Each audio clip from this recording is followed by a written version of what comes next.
Miss Cochrane sat at the table in front of him, carefully cataloging the money from the till to make sure that everything was in order. Managing the inventory was tedious work, but Miss Cochrane had spent her entire Sunday making sure to count every last penny and make sure there wasn't a cent that was unaccounted for.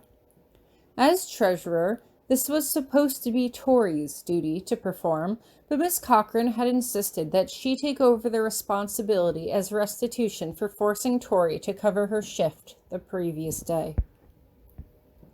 Professor Grabiner could not care less which student did what as long as the work got done, but he was pleased that Miss Cochrane had asked Tori to cover her shift. If everything had gone according to schedule, he might not have gotten to spend that time alone with Tori. Tori was skilled in blue magic, there was no doubt about that, and he was starting to consider offering her private lessons if she continued to demonstrate promise. He never gave private lessons as a rule, but perhaps that was why he felt so invested in her. Perhaps he recognized her potential and simply felt guilty that he had at first dismissed her so readily. "Sir?" Miss Cochrane looks up at him, breaking him from his thoughts. "I finished." He nods in approval. "Good. I trust that all the money is accounted for?" "It is," Miss Cochrane replies. "According to my calculations, we actually made 2.4 times the amount of revenue we drew in last year." Professor Grabiner's eyebrows shoot up in surprise.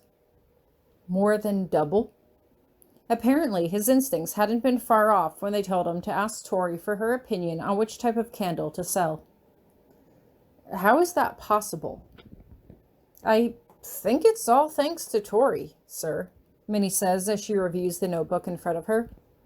"We had all of the students keep track of how many candles they sold in order to make record keeping easier. Tori sold more than 3 times the number of candles of any other student." Professor Grabiner hums quietly to himself. He knew that Tori had been working hard, but apparently she had gone above and beyond even what he had expected of her. He wanted to say that she had been fairly compensated with her trip to the Glen, although she probably didn't consider their awkward attempt at conversation as constructive as he did. Miss Cochrane seems to think he has nothing to say as she continues. "I am sorry, sir, that I was unable to be there yesterday.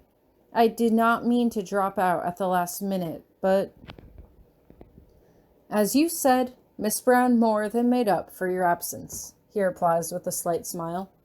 "She worked exceptionally hard, and she should be proud of her efforts." "Oh."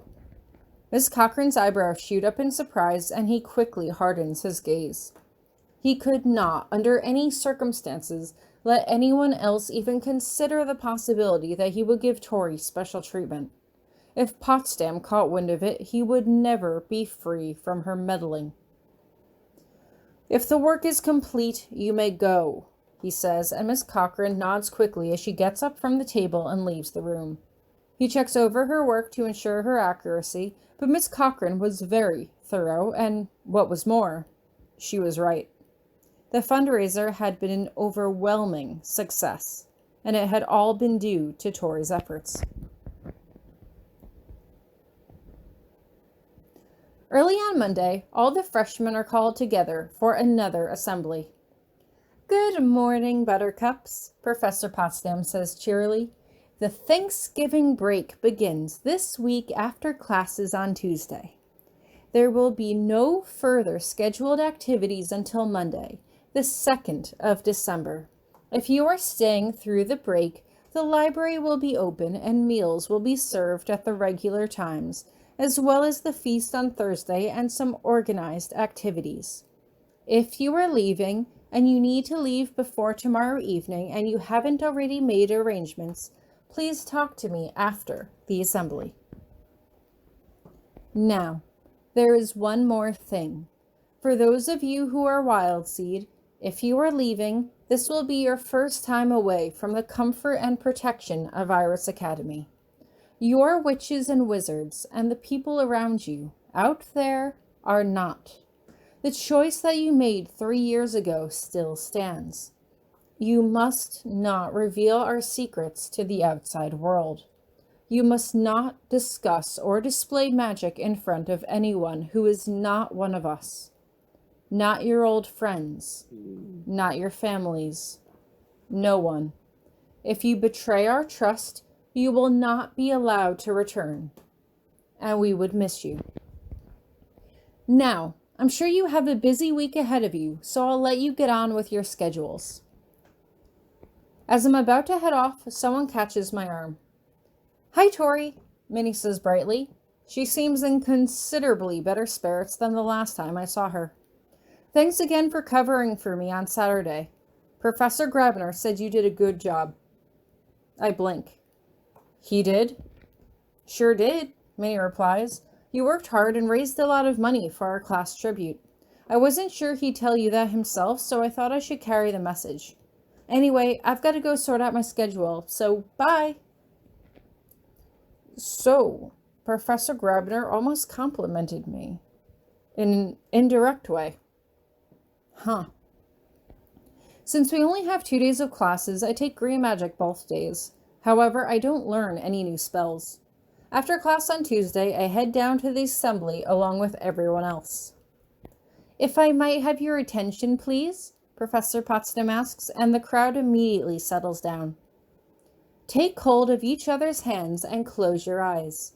We give thanks to the parents who created us and the friends who helped us grow, to the earth which nurtures us and the other worlds which inspire us, for what we have been given and for what we have to give, for those who have taken us in when we were in need, for forgiveness and for the hope of renewal.